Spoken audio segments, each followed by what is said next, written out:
This is Dr. Corey Cook, and today I'd like to explain the concept that I call workload and power. You know, early on in life, we have a certain amount of duties, a certain amount of responsibilities. We'll kind of call this your 20s. You know, you have a job, maybe an apartment, maybe your biggest responsibility is maybe a pet, something like that. But if I were to put it in dimension, let's say this is your workload. And with your workload, you have a certain amount of power, and we'll call this your power, this little bulldozer. You have a certain amount of power to pull off your life or your workload. So at this stage of your life, you have enough power to handle your workload, and it's just not a problem.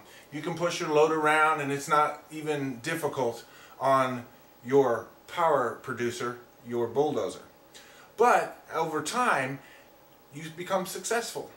You get a raise. You might work longer hours. You might get married. Now you own a house. Now you have kids. In other words, your workload goes up. And so this would represent increased workload. Still, you're in pretty good shape because you still have enough power to pull off and perform this lifestyle workload. You can still do the day-to-day activities, and it's still effortlessly done. So what happens to us though, you hit about age 30 to 35 and the fat to muscle ratio changes in your body. Unfortunately, you have to work harder to keep the muscle that you were given. And so what happens around age 30 to 35, all of a sudden we become this bulldozer. Yes, still a bulldozer, but just not as much power. But let me ask you a question. Does your workload go down? No, I've yet to find my workload ever going down.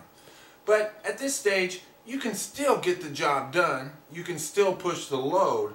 But what's going to happen over time when you have not enough power for too big of load? What's going to happen is, as this bulldozer is moving the load, it's going to start experiencing wear and tear over time. The joints, the bearings, the movable parts will start to wear and tear.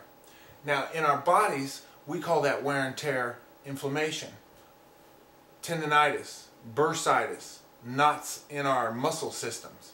And that's because we've been trying to push a workload bigger than our power can handle. So what do? Well, you get on a weightlifting program. You take your current body and turn it back in to a body that has more power. So then when you start doing your workload, life's workload, you're not beating up your body. So you're not getting the strains, sprains, wear and tear, the inflammation, the joint pain and things like this, the weaker muscles. So the goal is get on a weightlifting program so you're a bigger bulldozer so you can maintain the current workload that you have. Now here's what I really recommend. If you've returned to this size of power, or you're still at this size of power, then what I would recommend is to create a workout that's much bigger than your job, your life's workload. So if on a regular basis you get used to pushing this kind of power at the gym, and your workout workload is much bigger than your job, then what happens when you get to your job, it seems super easy and it doesn't beat you up. So this is a concept I call workload and power. One of the keys to have a healthy muscle system is have enough power, a weightlifting program, to pull off the workloads of your day-to-day life. In other words, put yourself in life training, regain the muscle strength, so you're not that little bulldozer trying to push a load that's too large that ends up wearing and tearing of your body parts. So this is my concept of workload and power. I hope it helped. I hope it inspires you to go get in the gym and start pushing a weight so you can be that strong bulldozer that you know you are. I hope this helps. I want you to live well. I'm Dr. Cook, and for more information, please visit me at kansasdc.com. Thank you.